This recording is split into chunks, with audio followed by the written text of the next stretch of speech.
Hello, dear students. Today's topic for discussion for class 10th is ionic compound. Ionic compound.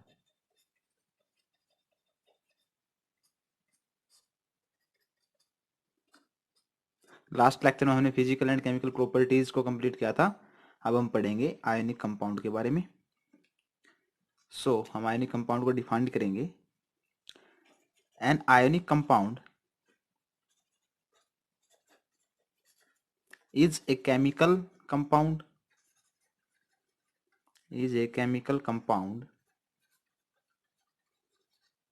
composed of ions held together by electrostatic force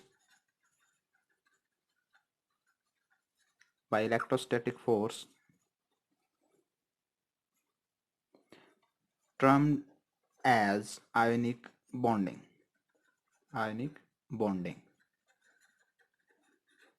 ठीक है. The compound is neutral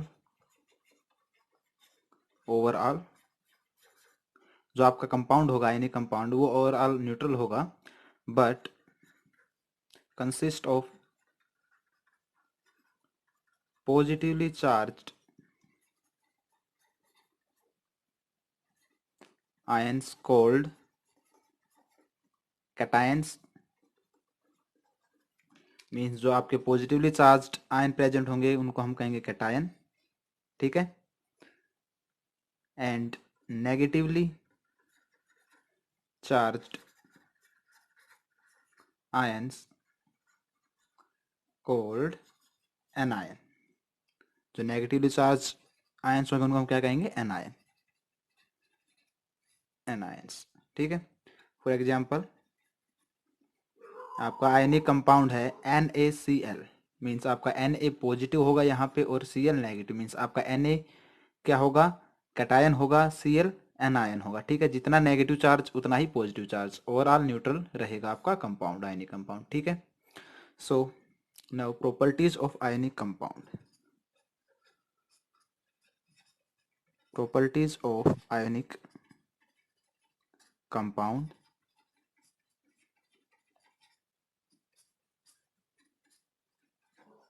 तो आपकी physical properties of ionic compound, first one है आपका physical nature. आपका physical nature होगा ionic compound का solid form में, solid and hard due to strong force of attraction. ठीक है. नेक्स्ट प्रॉपर्टी है आपकी melting point and boiling point. Melting and boiling point भी आपके हाई होंगे आयनिक कंपाउंड के. Ionic compound have high melting point and boiling point. ठीक है. अगर नेक्स्ट प्रॉपर्टी आवर solubility.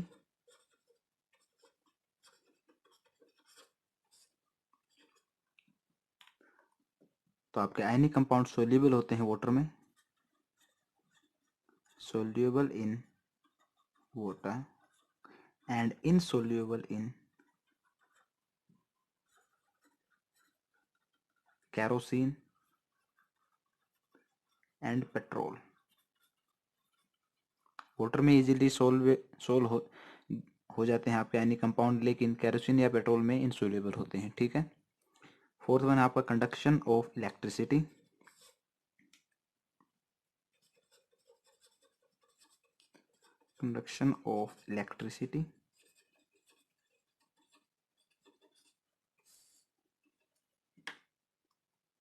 आपके आयनिक कंपाउंड सॉलिड में इलेक्ट्रिसिटी कंडक्ट नहीं करते हैं.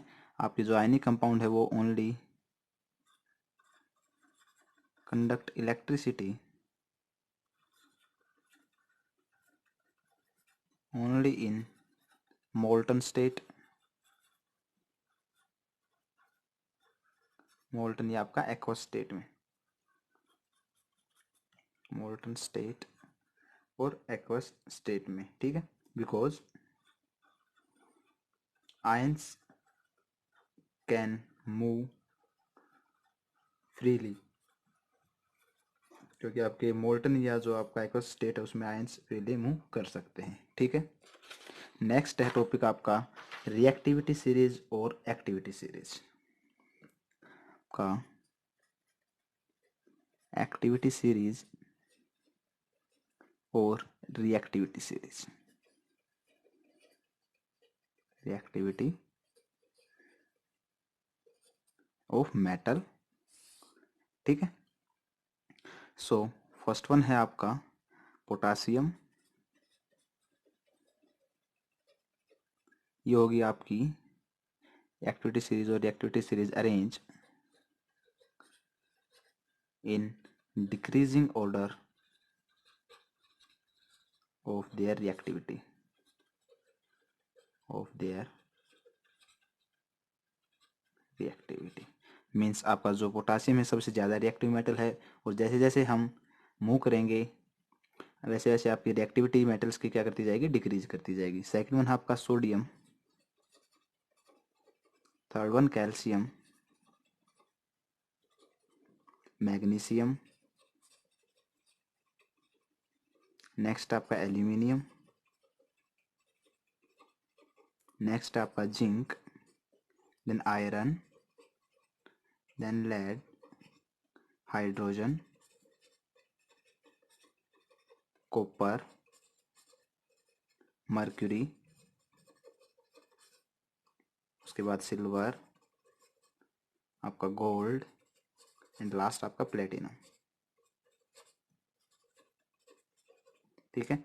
इनके सिंबल लिख लेते हैं। पोटासियम के लिए के, सोडियम के लिए Na, कैल्शियम के लिए Ca एंड मैग्नीशियम के लिए Mg, एल्यूमिनियम के लिए Al, जिंक के लिए Zn, आयरन के लिए Fe, लेड के लिए Pb, हाइड्रोजन के लिए H, कॉपर के लिए Cu, मर्क्यूरी के लिए Hg, सिल्वर के लिए Ag, गोल्ड के लिए Au एंड प्लेटिनम के लिए Pt।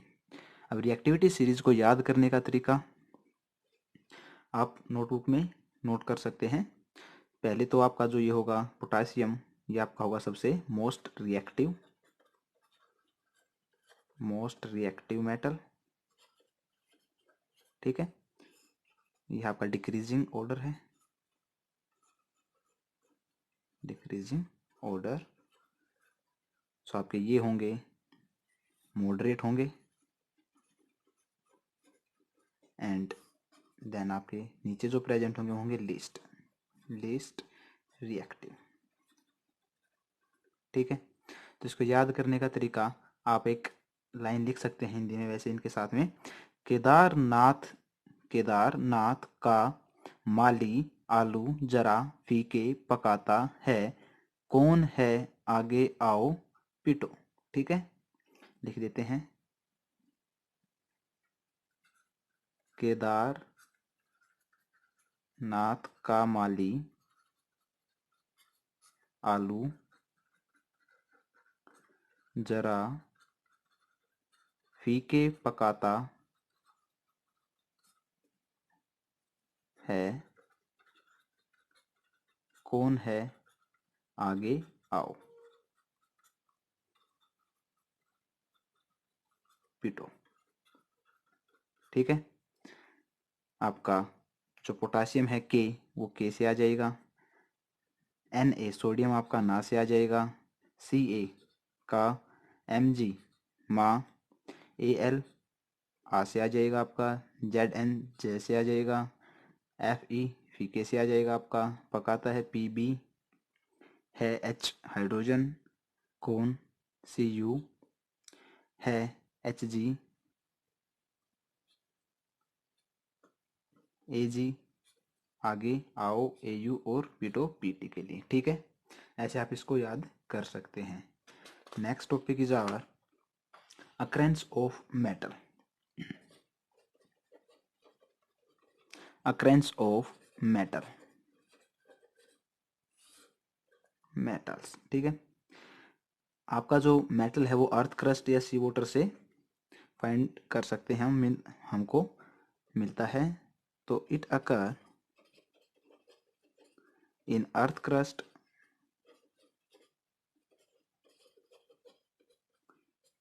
सी वाटर, ठीक है। किस किस फॉर्म में मिलता है हमें? मिनरल्स की फॉर्म में, या फिर आपको ओर्स की फॉर्म में मिलता है। अगर बात करें मिनरल्स तो हम डिफाइन करेंगे एलिमेंट और compound occurring naturally in the earth crust,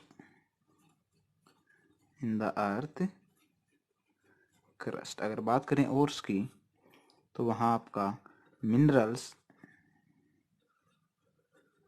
that contain very high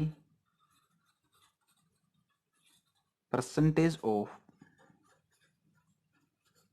a particular metal, and these metals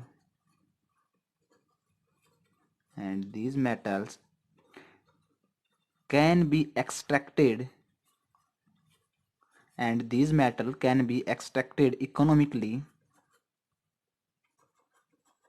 economically का मीन्स आपका उसको जो और है आपकी उसमें से मिनरल को, प्योर मिनरल को निकालने के लिए आपका जो इन्वेस्टमेंट हो रही है वो आपका जो प्योर एलिमेंट या जो आपका मेटल निकल रहा है उसका कॉस्ट ज़्यादा होना चाहिए आपकी जो उसमें लागत है उससे कंपैरिजन में, ठीक है। इकोनॉमिकली ऑन लार्ज स्केल, ठीक है। एग्जाम्पल है आपका बक्साइट और है आपकी, एंड हेमेटाइट और